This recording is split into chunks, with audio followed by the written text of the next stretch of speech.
नाना माल्यवान का सादर प्रणाम स्वीकार करें। प्रति नमस्कार मान्यवर।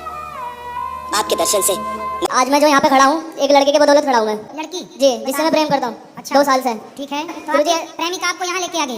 लेके नहीं आई है, मैं खुद आया हूँ। नहीं, आपने कहा ना उसकी बदौलत खड़ा हूँ। उसके रास्ते पे चला, मतलब उसने मेरे को बहुत अलग बना दिया। पहले मैं ऐसा नहीं था, मैं मूवीज वगैरह देखना, इधर उधर बैठना वगैरह बहुत, और आज मैं उसके नजर में आऊँ तो मैं उसको छोड़ना नहीं चाहता हूँ। तो कौन बोल रहा है छोड़ने का? उसके घर वाले राजी नहीं हो रहे शादी करने के लिए। फिर वो लड़की क्या कह रही है? वो करना चाहती है लेकिन उसके घर वाले राजी नहीं हो। जाति समाज को लेके आते हैं बीच में, कभी कहते हैं कि ये दूसरी जाति का है, ये दूसरी जाति का है। तो आपकी जाति क्या है? मेरी जाति वाल्मीकि है। और लड़की की? जायसवाल। तो लड़की के परिवार के लोग तैयार नहीं है? उसके परिवार वाले तैयार नहीं है, तैयार होते हैं तो उसको धमकी देते हैं। और आपके माता पिता तैयार हैं? मेरे घर वाले तैयार हैं, उसके घर वाले तैयार होते हैं तो कहते हैं कि अगर तू इसके साथ जाएगी तो यहाँ पे मत आ जाना, हमारे लिए तू मर गया, इस घर में मत आ जाना बिल्कुल भी। तो अब आप लोग जब देखो लड़की के माँ बाप तैयार नहीं है, आप तैयार हैं और लड़की तैयार है, अब आप ही बताओ किस परिस्थिति में आपकी बेटी होती। माना कि जरा सोच लो, माना कि आपकी बेटी होती और वो किसी लड़के से प्यार कर रही होती जैसे आपसे वो लड़की कर रही है, और वो लड़की किसी और से विवाह करना चाहती, तो आप पिता होते उस लड़की के, आपकी बेटी थे, तो आप क्या करते हैं?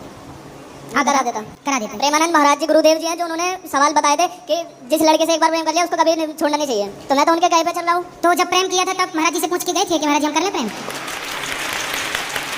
तब महाराज जी से पूछा था महाराज जी हम इनसे कर लें? नहीं जी। नहीं, जब कर लिया अब तो फिर उसके माँ बाप, आप बताइए उस लड़की पे आपका अधिकार ज्यादा है कि उसके माँ बाप का अधिकार ज्यादा है? माँ बाप का अधिकार ज्यादा है, मैं तो उसको कुछ कहता ही नहीं। मैं तो कहता हूँ कि अपने घर वालों से बात करो, लेकिन घर वाले उसके बार बार इस तरीके की बातें बोलते हैं। यदि घर वाले तैयार हो जाएं, सब राजी मर्जी है तो कर लेने में कोई बुराई नहीं। राजी है उनकी, लेकिन बस वे समाज का डर ले रहे हैं कि जातियों के समाज का। आपको ये समझना चाहिए कि सब राजी मर्जी है तो कोई दिक्कत नहीं, पर लड़की के माता पिता राजी मर्जी नहीं है तो फिर नहीं करना चाहिए, क्योंकि लड़की पर या लड़के पर, आप पर आपसे ज्यादा और किसी लड़की से ज्यादा आपके माता पिता का अधिकार है।